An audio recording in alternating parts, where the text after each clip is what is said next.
Lab 7 pulsed with low, steady hums as Emma stepped inside alone. The room felt like a cathedral to forsaken innovation, where brilliant ambitions came to die. The quantum engine loomed in the center, an elegant riddle wrapped in failure. She set her father's notebook beside the console, not for sentiment, but strategy. Robert Carter had always told her, "Machines speak. Most people just don't listen." "Talk to me," she murmured, attaching diagnostic cables and watching. Data flooded her screens. The patterns triggered memories from MIT, familiar yet strangely perfect, too symmetrical to be coincidence. Her father's voice echoed clearly in her mind. "You're going to change the world, sweetheart. Never let them convince you that where you came from matters more than where you're going." Within the first hour, she spotted the initial anomaly, a frequency modulation setting off by just under 3%. Small enough to slide past QA, but significant under quantum stress thresholds. She dug deeper, following its audit trail through system logs. Each change bore a familiar author, Dr. Blackwood. 6 months ago, the tweaks had been signed off under the guise of optimization. Minutes later, a second inconsistency emerged. Buried deeper this time, camouflaged by polished lines of code and misleading comments. Her pulse accelerated. This wasn't an accident. These weren't oversights. They were carefully constructed failures, designed to appear as theoretical miscalculations. Her tablet buzzed, a new stream of data populating without her request. Archived maintenance logs. Internal access granted by whom, she didn't know. She scrolled through months of entries until a name stopped her cold. Robert Carter, maintenance tech. 18 months ago, he'd flagged resonance vibration issues. In Chamber 6, his recommendation, further investigation. The final entry blurred before her eyes. Request meeting with engineering supervisor re-safety risk. Stamped in red. Denied, and Blackwood, head of R&D. Her father had tried to prevent this disaster. And he'd been ignored, dismissed. Just like she had been. Emma stared up at the ceiling-mounted security camera.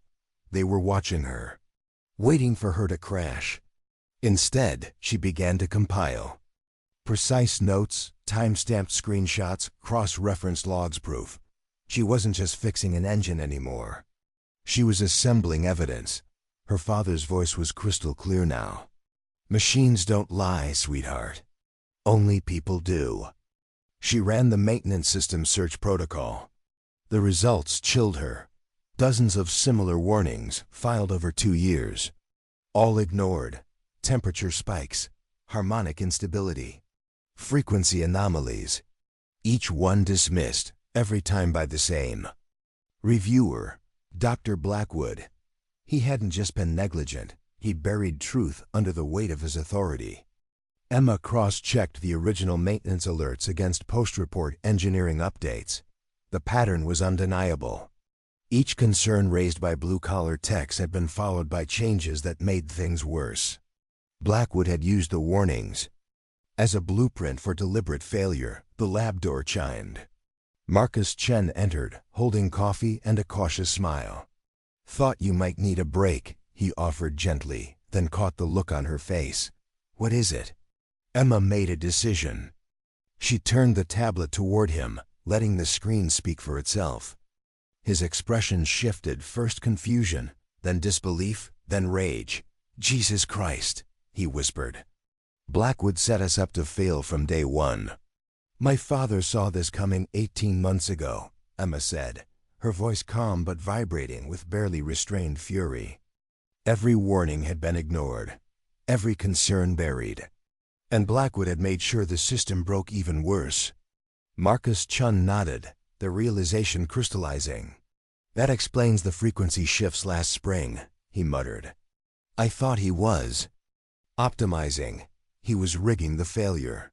He raised his phone and began snapping photos of the diagnostic screens, while Emma reversed the engineered flaws embedded in the control systems. Each fix felt like justice. She wasn't just restoring function, she was restoring her father's truth. The quantum engine responded immediately, its chambers stabilizing with a harmony no one had seen in months. As the machine settled into a perfect hum, Emma knew Blackwood was watching and understanding. "Marcus," she said, urgency creeping. If anything happens to me or this data vanishes, someone has to speak up."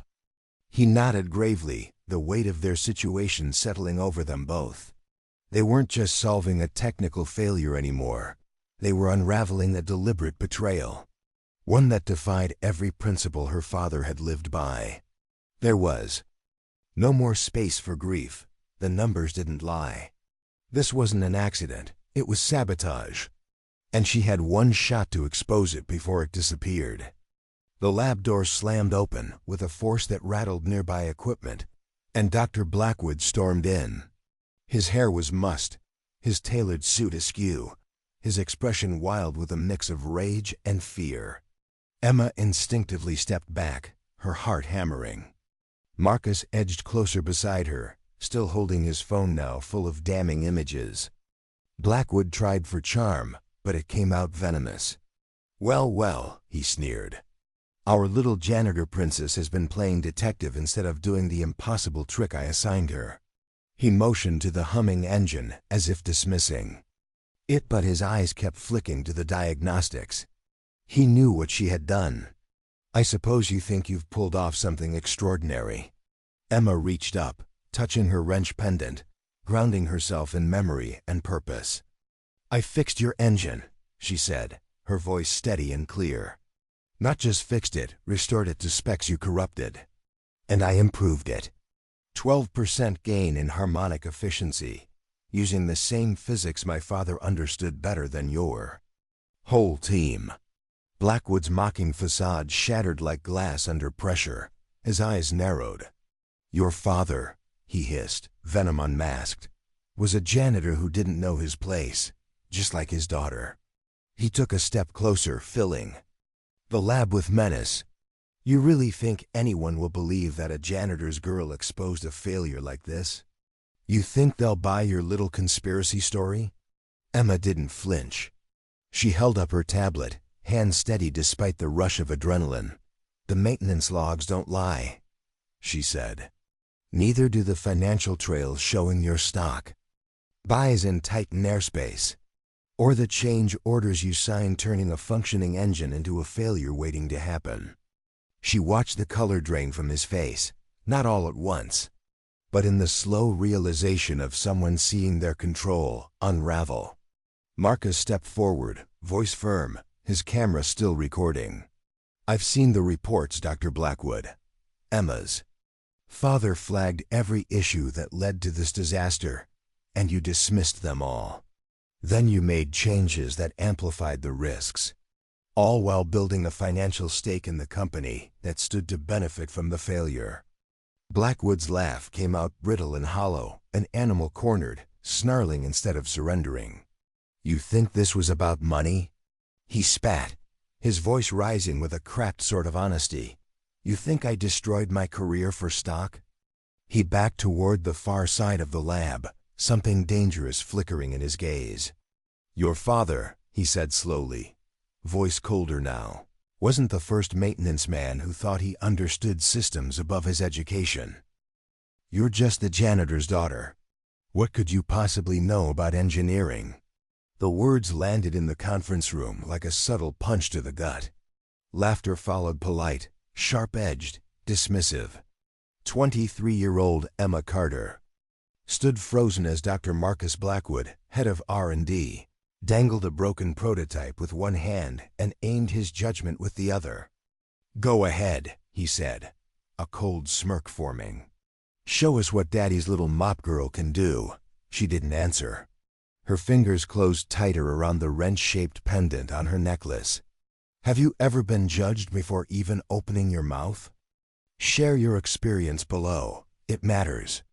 The early sun stretched across Meridian Aerospace, casting sharp shadows over its sleek glass towers, towering above Emma Carter as she scanned her badge at 6:30 a.m.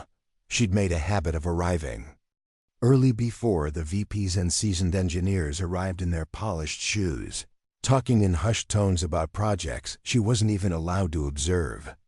The light blue badge clipped to her collar labeled her as temporary, forgettable, and today it felt heavier than usual as she descended into the basement lab, where her days were filled with logging spare components and testing old equipment no one else wanted to deal with.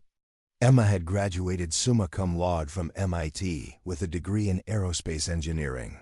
Her senior thesis on quantum propulsion had earned whispers from faculty rumors of real innovation. But here at Meridian, she was known only as Robert Carter's kid, the quiet janitor who'd scrubbed these floors for 15 years until lung cancer took him 6 months ago. She saw the irony every day, walking the same halls he once mopped. But her invisibility wore a different badge, now qualified but ignored, skilled but disconnected. At 9:05 a.m., the building's intercom buzzed with an alert, an emergency. Engineering meeting in conference room at Dr. Marcus. Blackwood's commanding tone requested all personnel, but Emma knew that didn't mean interns. Her supervisor had made that boundary clear. Still, something in Blackwood's voice told her this wasn't routine. And curiosity had always edged out caution. She slid into the room's rear just as the lights dimmed, watching as Blackwood took the stage, his silver hair glowing beneath the fluorescence. Behind him, the screen read, "Project Quantum Drive. Ladies and gentlemen," Blackwood began, his voice calm but sharp with urgency. "We have a serious issue. Our quantum engine, 3 years, $50 million, has failed every test, each time producing dangerous resonance collapses. The board is panicking. Our military clients are demanding answers, and none of our top experts can explain why." He clicked to a slide filled with mangled parts and scorched circuits. "We have 48 hours to fix this, or this project, and maybe this company won't survive." Emma's eyes scanned the display, her brain already deconstructing the problem. The resonance chambers were clearly failing from harmonic interference, just fractions off, but enough to destabilize the field. She remembered similar anomalies from her MIT work, nights spent tweaking quantum simulations that reacted unpredictably to minuscule shifts. Her father's old engineering books, saved from his abandoned degree, had helped her grasp those same principles. Books that now taught her more than any consultant in that room. "The modulation is off," she murmured without thinking, loud enough to be heard. Heads turned. Dr. Blackwood locked eyes with her, his expression flickering. From confusion to recognition to something colder. "I'm sorry," he said, mockingly polite, "but I don't recall inviting the janitorial staff today." Laughter bubbled up again, nervous, mean, loud. Emma felt her face flush, shame and rage knotting in her throat. She should have slipped out, vanished like she was supposed to. But instead, her feet moved forward, slow but certain. Her hand found the wrench around her neck, her father's, a symbol of problems solved with patience and precision. "I'm Emma Carter," she said, voice firmer than expected. MIT aerospace grad, intern in diagnostics. The room went still. Blackwood's face tightened, lips curling into a grin that held no humor. "Ah, yes," he said, drawing out each word like it had a foul taste. "The janitor's daughter. I suppose we should all appreciate Meridian's generosity in giving the underprivileged a shot." Each syllable landed like a slap, deliberately aimed to reassert her place in their quiet hierarchy.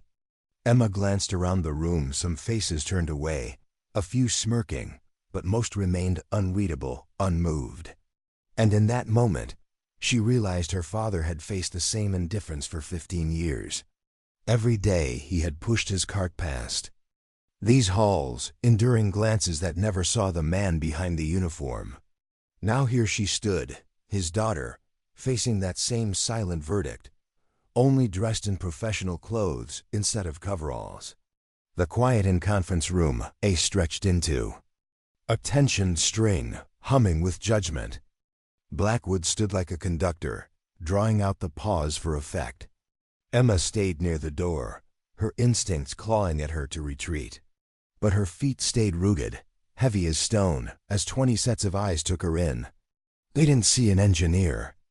They saw a girl trespassing in a room where surnames meant more than skills. Marcus Chen, a lead systems engineer she'd admired for months, shifted in his chair but didn't speak. "You know what?" Blackwood went on, his voice lifting into performance mode. "If you've managed to spot a flaw that's eluded a team of PhDs, by all means, educate us." He gestured toward the projected image of the broken engine, eyes gleaming. "Please, Miss Carter, do share what we've apparently overlooked." Laughter rose again, light and brittle like glass ready to shatter. Emma felt something tighten behind her ribs. She remembered the long nights her father worked overtime to buy her simulation software and physics manuals. He had never once doubted her, even when the world had. "The harmonic resonance frequency is wrong," she said, her voice calm and clear. The room silenced immediately, but this time with a different weight focused, still. "You're modeling the quantum fields as linear equations, but they follow logarithmic escalation under stress. The problem isn't the design. It's the math. It's built on assumptions that collapse outside of sterile lab conditions." Blackwood's expression faltered, a flicker of unease behind his practiced smile. "And where, may I ask, did you glean this remarkable insight? From your father's mop bucket?" The insult was effortless, a dagger he'd drawn 100 times. Emma noticed Marcus Chen wince. No one moved to defend her. Apparently, it was easier to spectate a public shaming than interrupt one. "My father taught me machines don't lie," she said quietly, thumb brushing the wrench on her necklace. "And that understanding how something works is more valuable than knowing how to talk about it." Blackwood rose from his chair and walked to the wall monitor. "Well then, Miss Carter," he said, turning slowly, wearing the look of a man handing down a final sentence. "I'm giving you the chance to test your grand theory. 2 hours in Lab 7, alone, with the prototype." His tone made it clear this wasn't a reward, it was an execution. 2 hours wasn't enough time to even map the system, much less solve it. He was inviting her to fail in front of the same people who already doubted her. Emma understood that. This wasn't an opportunity. It was a stage for humiliation. But she met his eyes and nodded anyway. "I accept, on one condition." Blackwood tilted his head, bemused by the audacity. "A condition?" "When I fix your engine," she said, voice level and unwavering, "I want you to apologize right here, in front of everyone, for every assumption you've made about me because of my father's job." The air rippled with soft gasps and startled glances. Blackwood blinked, momentarily thrown. Then his smile returned, colder than before. "Deal," he said, offering his hand with the smug certainty of a man unaccustomed to losing. Emma shook it. And as she did, she wondered what had hardened him into someone so desperate to guard the gate he'd once climbed through. 20 years ago, I was passed over for department head," Blackwood said, voice bitter, "because the board chose a janitor's son with an MIT degree over a man who'd clawed his way up the hard way." Emma felt a chill crawl through her chest. His sabotage hadn't just been about profit, it was personal. "I learned then," he continued, staring past the lab walls, "that it's not about brilliance or work ethic. It's about pedigree, name, legacy." He turned back to her, face hardening. "So I swore I'd never be vulnerable again. I'd eliminate threats before they eliminated me. Your father was just another casualty in a war I've been fighting since before you were born." Emma's anger faded to something deeper, a hollow sadness. He wasn't just corrupt. He was broken. "You became the thing you once hated," she said, voice low. "You let the system crush you and then turned it into a weapon. And when people reminded you of who you used to be, you destroyed them."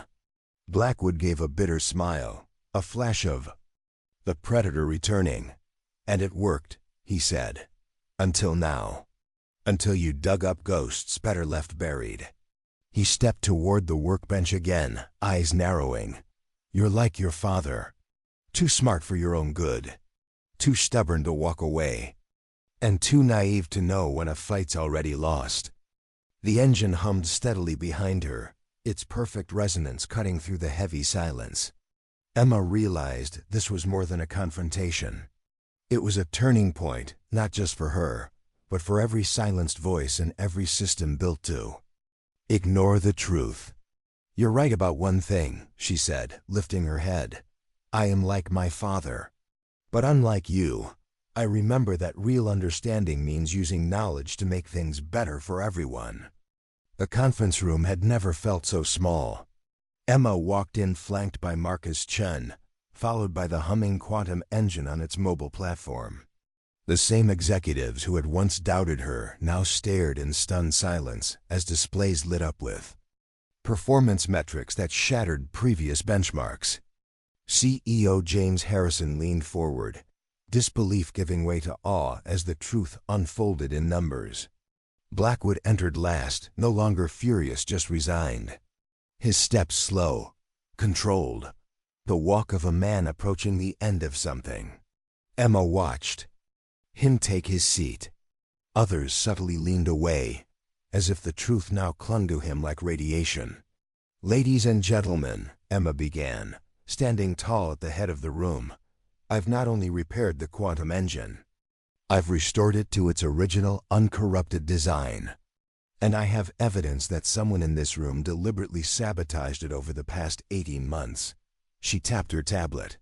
Wall screens came alive with damning evidence logs, records, timelines, Astorian data, sabotage masked as optimization, safety flags ignored, financial trails too clean to be coincidence. Murmurs swelled into outrage. The pattern was undeniable.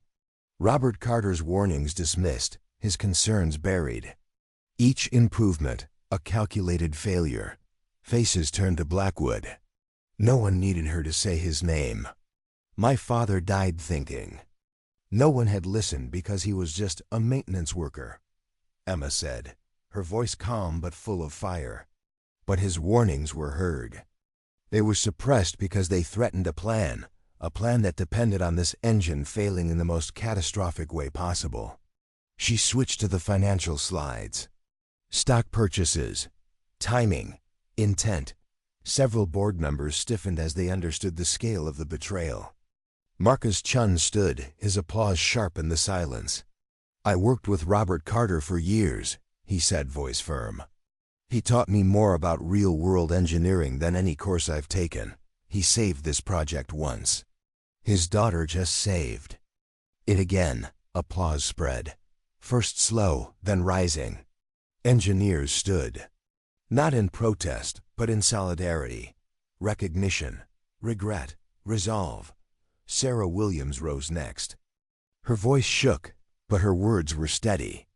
Mr. Carter helped me troubleshoot my first system failure right out of college. He never made me feel small for what I didn't know. He made learning safe.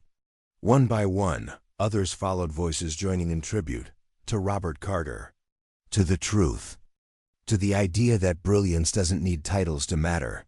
Each person spoke of Robert Carter's quiet brilliance, his steady hand in a world that valued speed over substance, his humility in a place that rewarded ego.